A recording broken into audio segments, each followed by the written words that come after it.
Hello and welcome to the AMA Update video and podcast.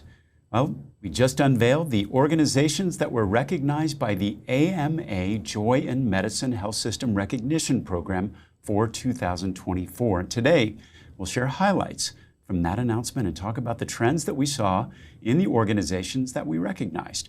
Our guest today is Dr. Christine Sinski, Vice President of Professional Satisfaction at the AMA, calling in from Madison, Wisconsin. I'm Todd Unger, AMA's Chief Experience Officer in Chicago. Dr. Sinski, thanks so much for joining us today. Thanks, Todd. It's great to be with you again.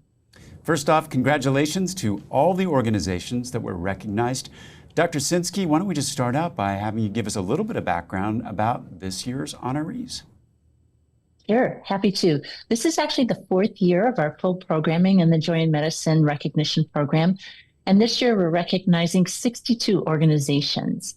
And those 62 organizations join another 70 organizations who we recognized last year.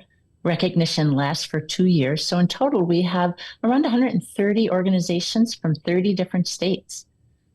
Notably in this group, we have our first time ever federally qualified health system that's being recognized at the highest level, at the gold level, and that's El Rio in Arizona.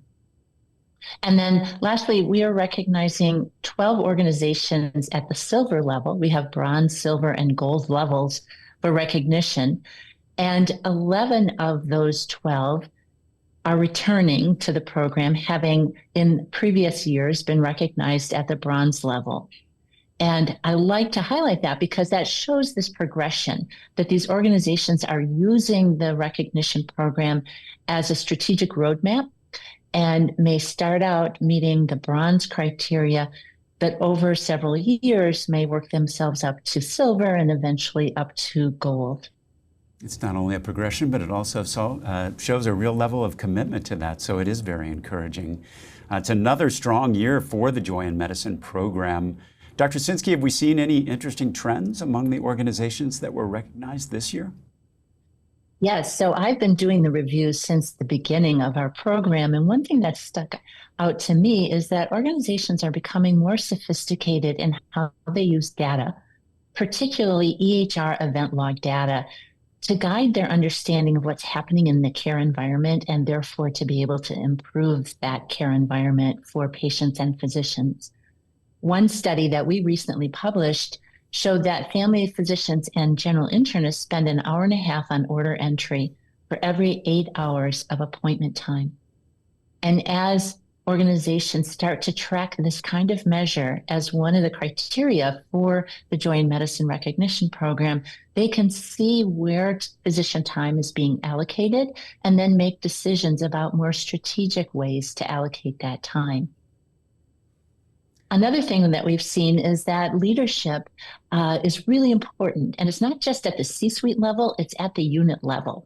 And so we're finding more organizations are surveying their physicians about the physician's immediate supervisor, and then using that feedback to customize the training of that unit leader so that they can be more effective leaders for the people they lead. And we know that that contributes to the well-being of the workforce.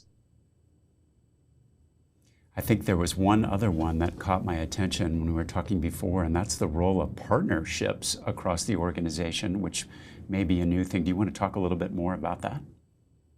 Yeah, so it turns out that when we can create connections between leaders of different areas, for example, when the technology leaders partner with the chief medical officers, and then at every level that there is a physician lead and a technology lead, that's a way that we can make sure that the technology helps to support the people doing the work and feeling like the technology is working for the physicians and their teams, rather than having all the clinical staff feeling like they're working for the technology. It's so interesting. Of course, many of these problems that are sources of burnout probably do cut across many different units at any healthcare organization, so that kind of teamwork really important. Dr. Sinski, these are all really encouraging trends. For health systems that might be in the earlier stages of their well-being work or just getting started, what advice do you have for them? Yeah. Well, a couple of things. First of all, if you're just getting started, good for you, because you have to start someplace. And the first piece of advice I have is consider this the long game and make the commitment to being in well-being for the long game. It takes time and commitment, and it often takes organizations several years to even get to the point of applying for bronze. And that's great. And you can use that to your advantage as you work with your colleagues and you work with your leaders to know that this is an investment that does take time.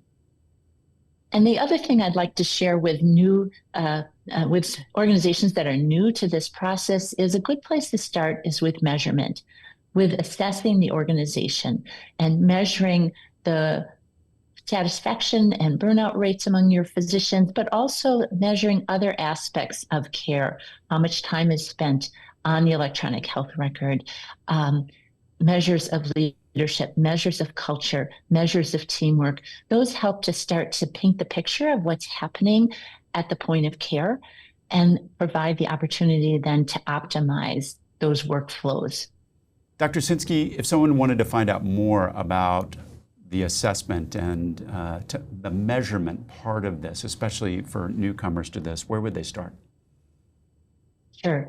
Well, there are many measurement tools that are available, and we don't mandate which tool an organization uses. For example, for burnout, one can use one of many tools, but we do offer a no-cost assessment, which we call the AMA Organizational Biopsy, that allows organizations to go further in and measure not only physician burnout and professional fulfillment, but also physicians' career intentions, their intentions to reduce their clinical effort or their intentions to leave the organization.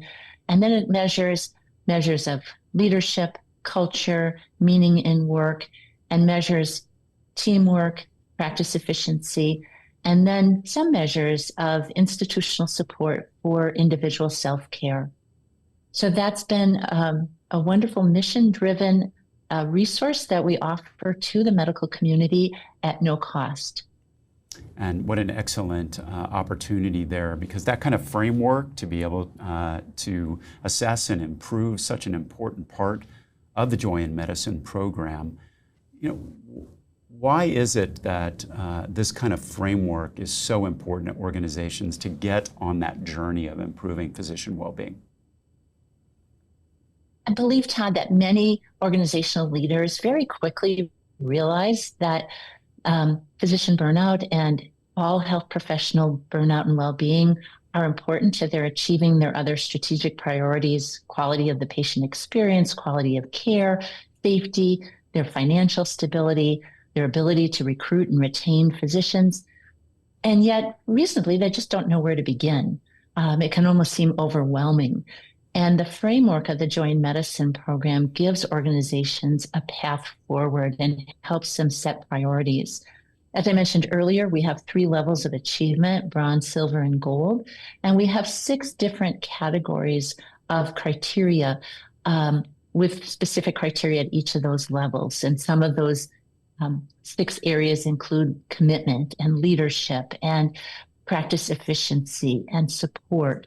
And so it gives an organization a roadmap, a way to move forward in an organized and evidence-based manner. Now, with more and more health systems engaging with the Joy in Medicine program, there's a new opportunity, and that's to be able to learn from peers that are also recognized as part of the program.